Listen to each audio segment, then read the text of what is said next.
Hi everyone, welcome to the Communication and Conflict YouTube channel promoting mindful communication growth through conflict. So today's video is very much around and connected to the idea of promoting mindful communication and growth through conflict because I want to talk about how our use of language can either entrench us in a sense or a mindset of victimhood, or it can release us from it, depending on how we speak about things. Often, because how we speak about things is a reflection of how we think about things. Um, so, I'm going to look at particular ways in which experiences can be spoken about as if we're victims of those circumstances, as if we're passive and powerless within those situations. And as I hope you've realized through the other videos that I do, whenever I'm doing this, it's not about saying, oh, any people are bad for doing this or they're wrong or anything like that. It's more about just simply starting to observe, to become more mindful of how we express ourselves, how we communicate, because it's through that that we're then able to kind of open the door to growing through conflict, which is what the processes of mediation and conflict coaching that I practice are designed to do, to help people to grow through conflict, to recognize things within themselves that might be stopping them from dealing with conflicts effectively, um,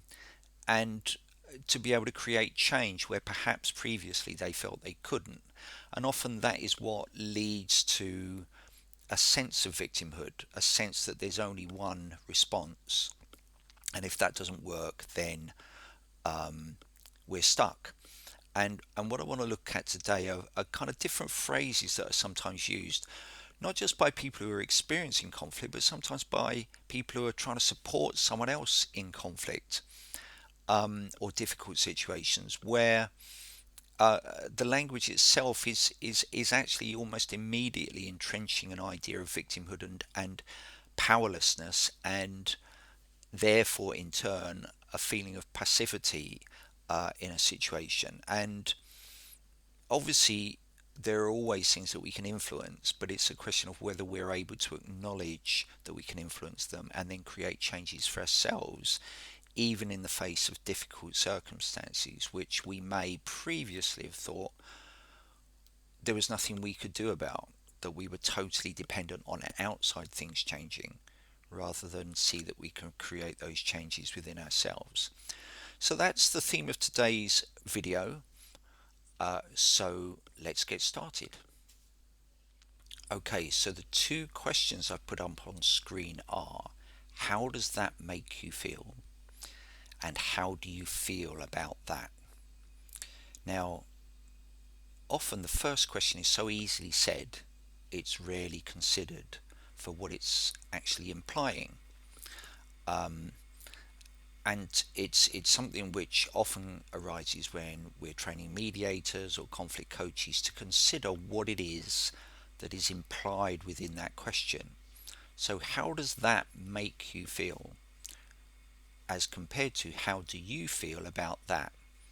Now, how does that make you feel suggests that we, as the experiencer of a particular thing, a person, an event, an action, uh, have no control about how we feel. We're not the creators of the feeling. The feeling somehow comes into us from outside, as if there's a switch on the outside of us somewhere, and the event or the person just flicks that switch and we feel that way.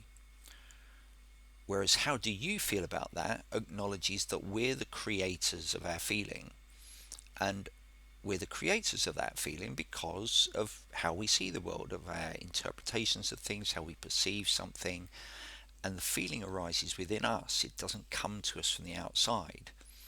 How does that make you feel suggests that a particular, I guess, stimulus, an event that's happened, not only is the stimulus, it's also the effect.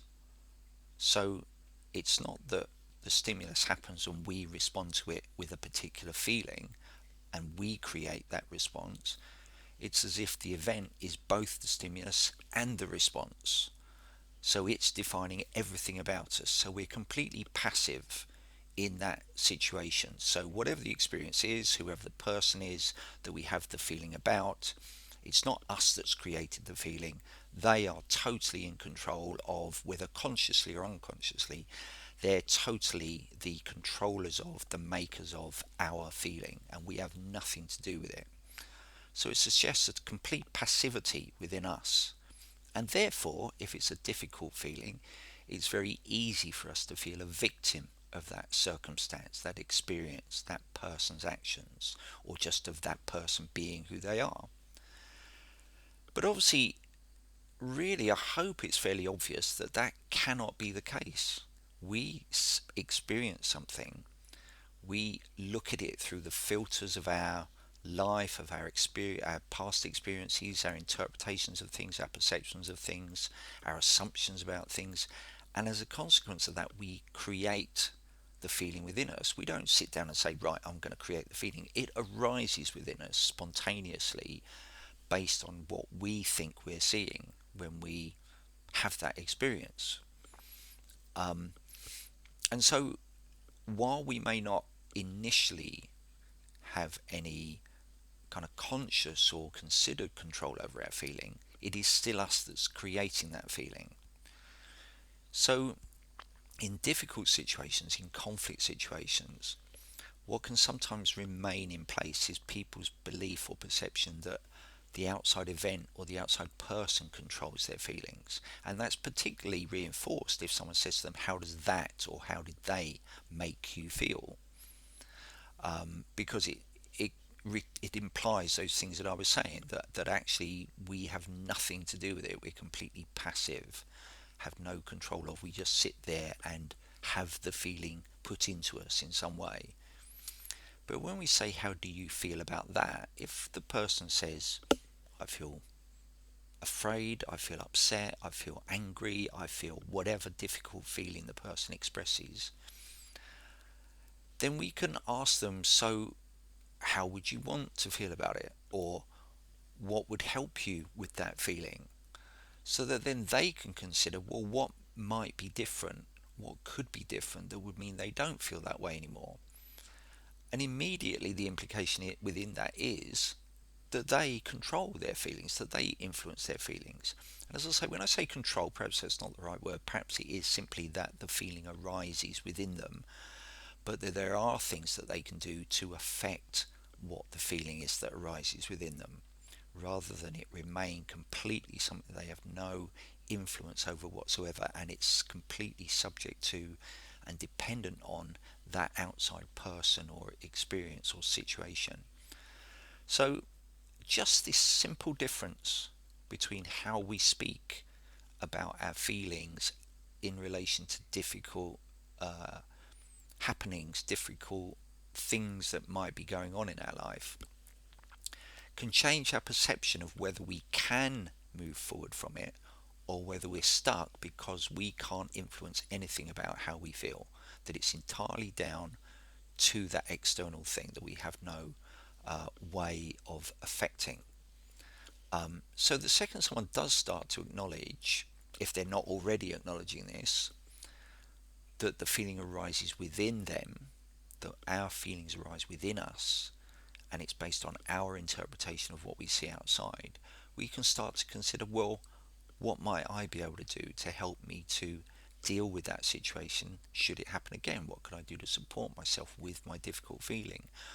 Why is it I have this difficult feeling when that happens? What am I imagining might be a consequence of it happening? How might that be leading to me feeling afraid or angry or frustrated or sad or whatever it is? And if I want that feeling to be different, what can I do for myself to influence that? But if I only see myself as simply subject to the external thing, it's as if I am literally like a leaf being blown around in the wind with no control about what my experience might be in response, what my response might be perhaps rather to that experience, and whether I can actually make a decision about that response for myself which feels better for me. So that's just the first thing that I want to look at in terms of just simply how our language can affect uh, such situations. And I want to look at another example now. So I'm going to put another couple of statements up on screen and we can look at those. But effectively, the same things apply in what I'm saying to the present questions, but also they apply to the statements that I'm now going to put up on the screen.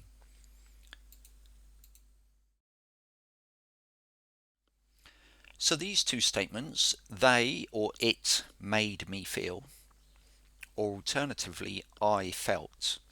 Now these are statements that you might hear people say about a difficult situation.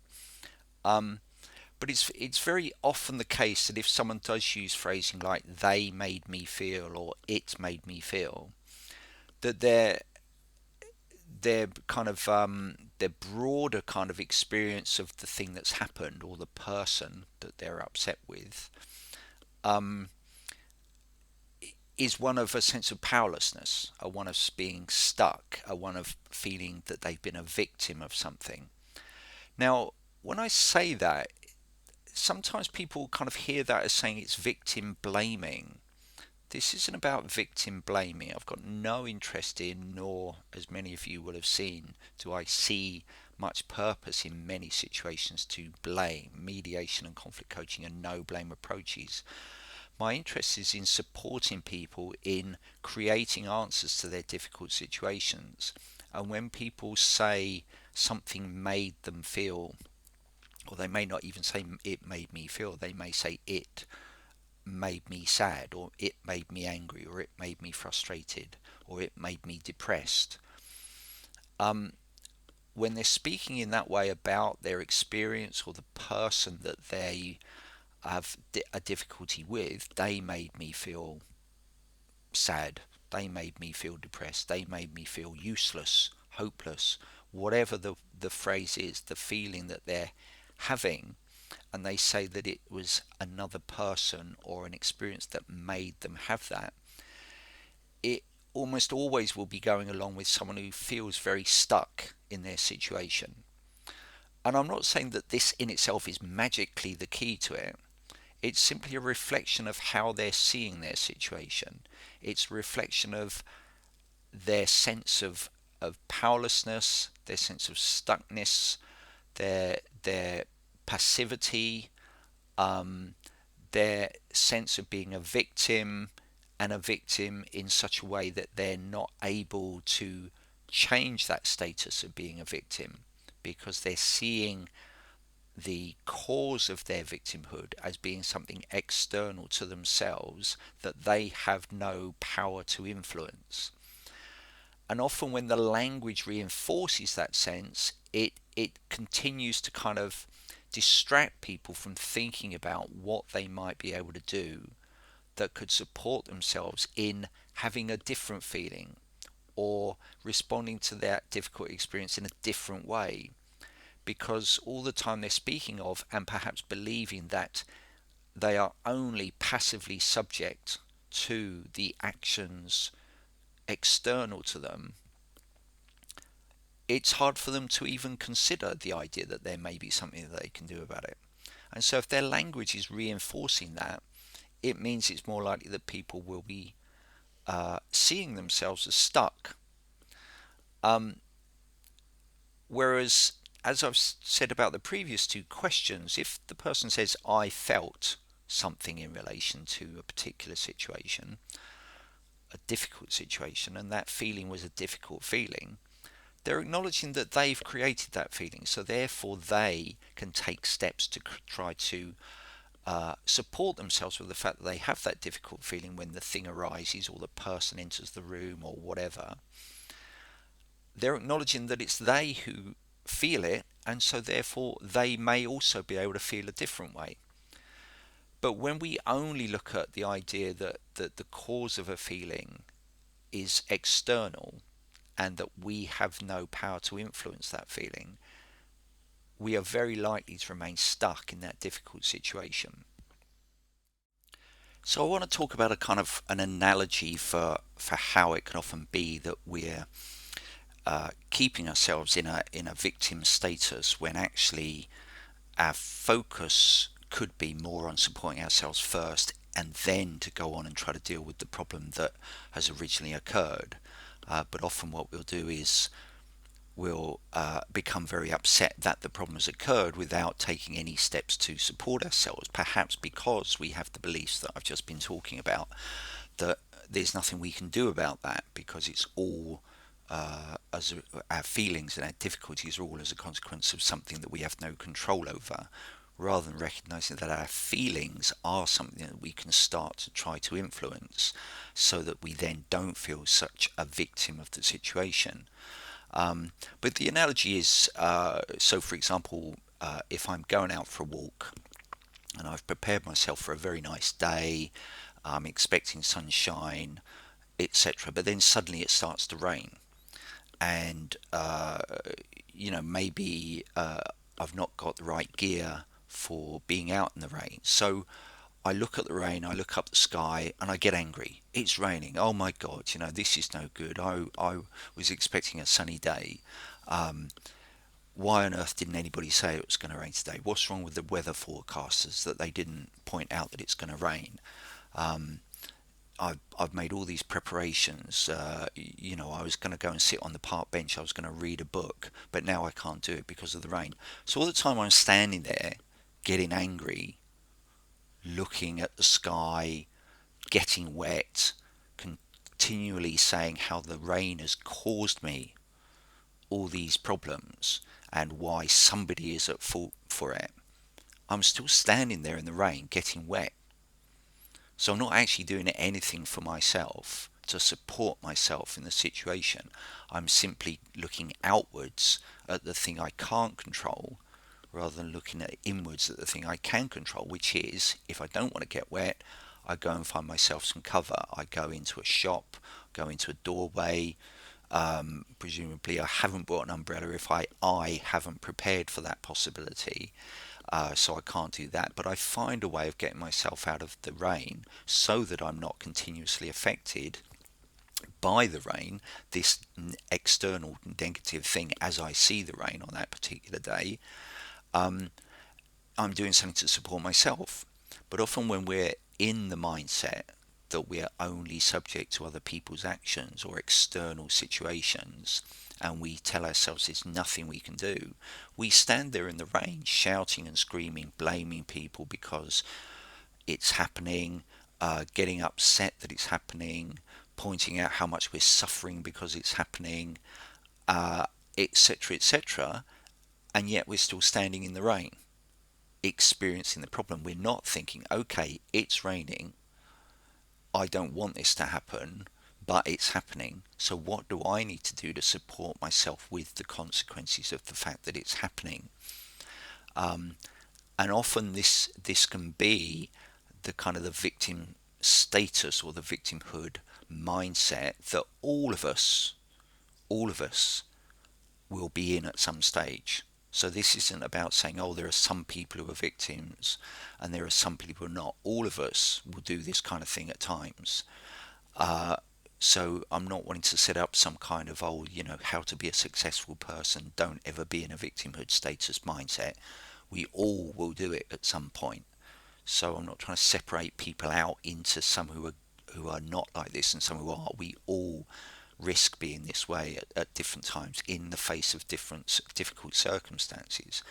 But the question is, do we only focus outwardly on the things we can't control and say it's making us wet, it's making us feel this way? Or do we say, okay, I'm getting wet, I need to do something to stop myself from getting wet. I need to help myself with the fact that I'm getting wet. I'm feeling depressed, angry, frustrated, sad, demoralized, in despair, whatever a feeling I'm having. What do I need to do to support myself with this?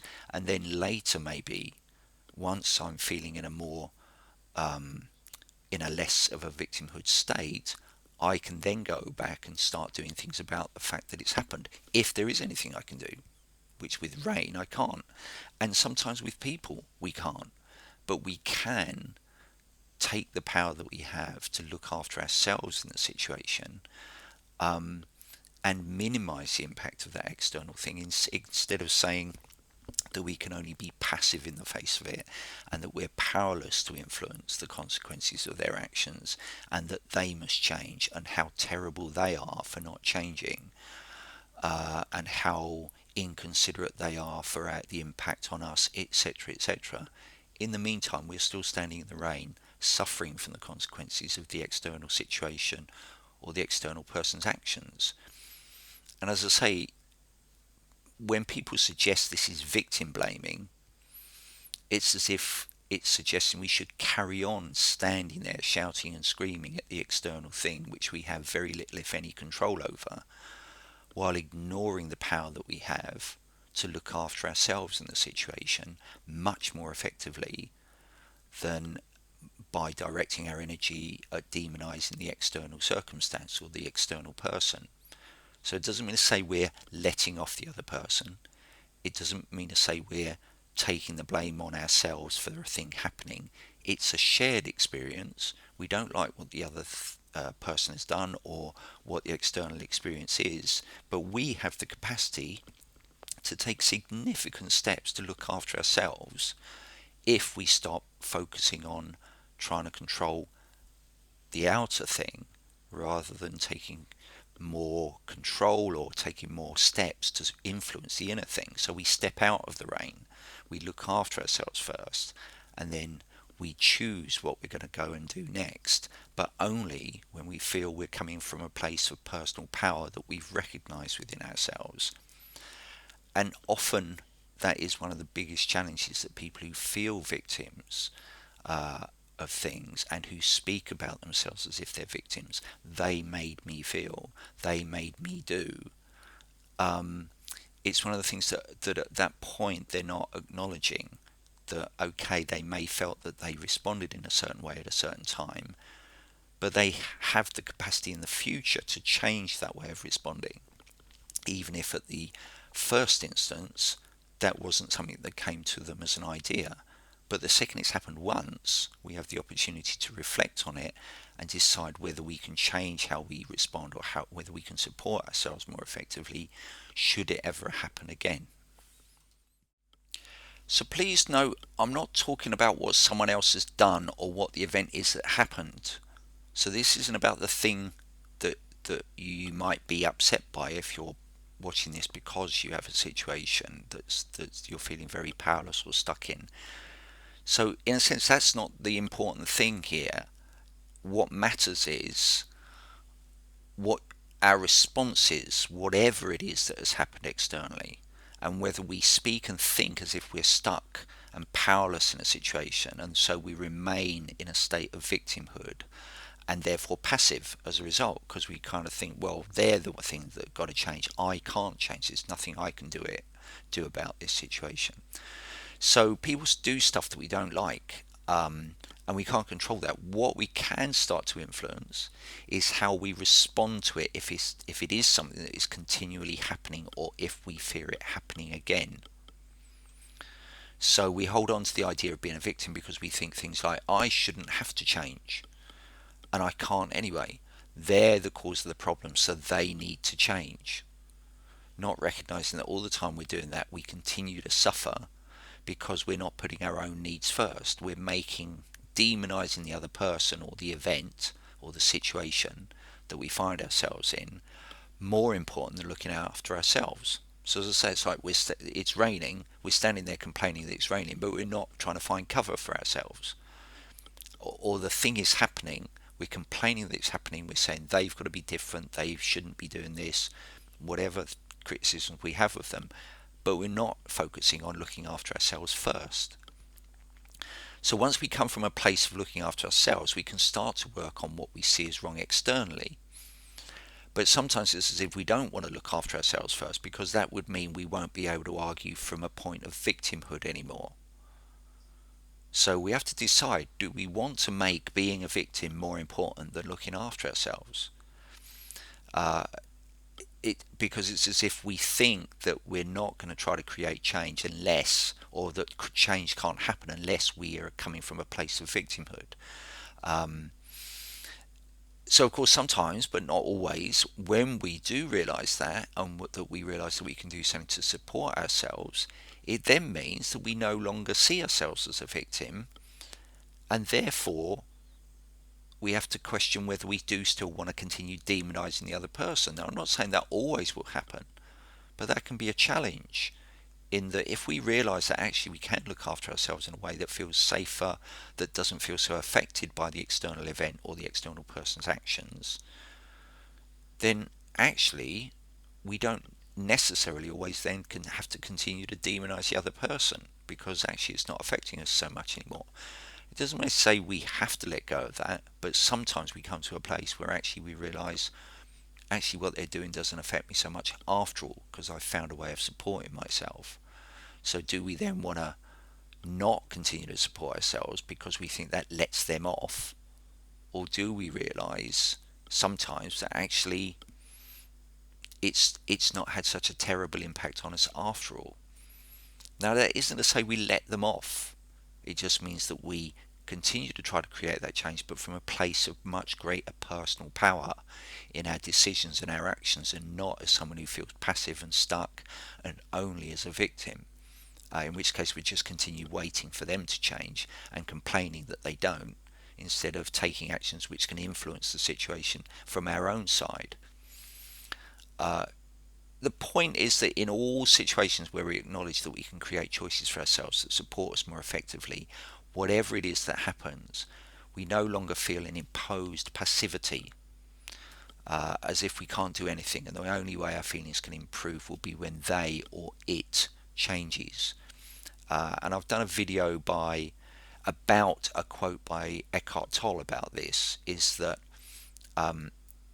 sometimes we're so holding on to our status of kind of aggrieved person, being a victim, hard done by, whatever, that even when the opportunity to create a positive change comes along, we don't take it, because it means we have to then think, well, am I a victim any longer? Have all those people I've been telling that I'm a victim, do I have to kind of almost change my tune with them now because I've realised there are things I can do to positively change my life? Or do I choose to stay as that victim and let go of those positive opportunities? And as he says, that's insane. But it doesn't stop the fact that sometimes that's what we do. We become so invested in demonising the other person and seeing ourselves as a victim that we don't take the opportunities available to us sometimes anyway, even when they arise. I'll put the quote up, and I'll leave a link to that video as well, because I talk more about that in another video. But as we end, I want to give some questions that you can use to ask yourself if you are feeling in a stuck place, if you do feel very unable to come out of a place of saying that somebody else is to blame and you're a victim, and it's feeling very desperate and very powerless. And as I say, we will all have experienced that. We will all do that kind of thing. But my aim is to try to support you in thinking through what you can do to start making changes and recognize the things that you have the capacity to do within your situation that don't rely on anything external changing. But it doesn't mean to say that what the external thing that's happening is okay. It just means that you're not so stuck and subject to it without having any power to support yourself. So these are the questions, and what I would say is I'm going to leave a small pause after them, but if you need more time to think them through, then please obviously stop the video or podcast to give yourself time to think them through, or go back over them again afterwards, whichever thing works for you. So these are the questions, and then I'll come to an end with the video. So the questions are: how do I feel about this person or situation? Why do I feel that way? What can I do to support myself with my difficult feelings about it, even if the person or the situation doesn't change? What do I need most in the situation that doesn't have to rely on them changing? What can I do to provide that or those things for myself? What if I can't provide all those things for myself? What else might I still be able to do to support myself, to look after myself?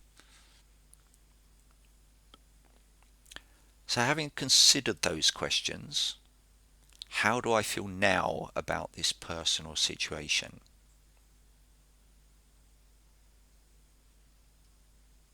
So, compare that to how you felt when I first asked you, and just consider whether there's any changes have arisen in terms of your ideas, your feelings, and whether that can begin to start a journey towards you being able to do things to help yourself, irrespective of the external situation, that can help you to think about coming out of the rain while it's raining instead of simply being upset that it's raining, being able to consider what options there are for you rather than just continue to get wet in the rain.